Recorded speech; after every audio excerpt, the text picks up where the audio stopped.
گناہ اخلاقیات کے حوالے سے نہیں، دین کے حوالے سے ہے۔ اخلاقیات کا دین اور ہے، دین کی اخلاقیات اور۔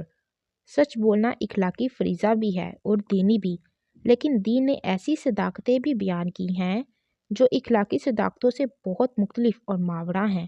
اللہ، فرشتے، رسول، مابعد اور روح ایسی صداقتیں ہیں جنہیں اخلاقیات سمجھنے سے قاصر ہے۔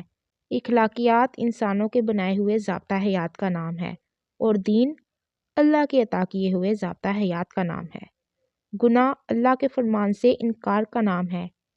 ایک پیغمبر اور اخلاقی مفکر میں فرق صرف یہی ہے کہ پیغمبر کسی اور دنیا کی صداقت بھی بیان کرتا ہے، جبکہ مفکر اسی دنیا اور اسی معاشرے کی اصلاح کی بات کرتا ہے۔ اخلاقیات دین کا حصہ ہے، لیکن دینیات اخلاقیات سے بہت بلند ہے۔ یوں کہہ سکتے ہیں کہ دینیات اخلاقیات اور الہیات کے مجموعے کا نام ہے۔ بہرحال توبہ اپنی پسند اور ناپسند کے حوالے سے نہیں، یہ اللہ کی پسند اور ناپسند کے حوالے سے ہے۔ ہم اس شے سے توبہ کرتے ہیں جو ہمارے عمل میں اللہ کی ناپسند کا باعث ہو۔ اس میں برائی بھی شامل ہو سکتی ہے، اور وہ عبادت بھی جسے ریاکاری کہا جاتا ہے، اور وہ منافقت بھی جسے فیشن کے طور پر اختیار کیا جاتا ہے۔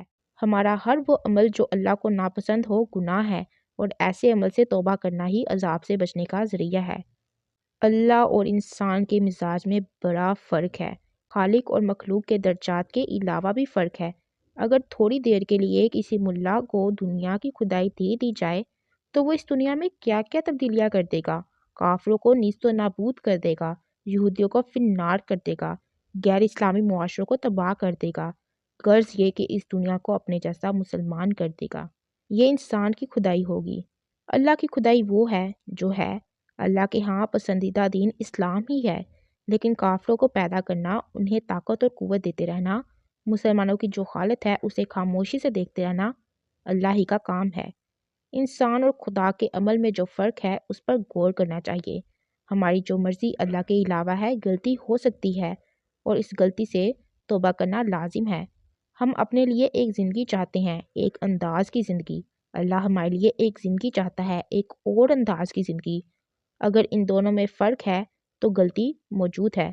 اللہ کی پسند کے علاوہ کسی انداز کی زندگی کو پسند کرنا گناہ ہے، اسے توبہ کرنا ضروری ہے۔ پیغمبر خطا سے معصوم ہوتا ہے، کسی پیغمبر کا استغفار پڑھنا عجب ہے۔ نئے مقامات حاصل ہونے پر پرانے مقامات سے استغفار ہے۔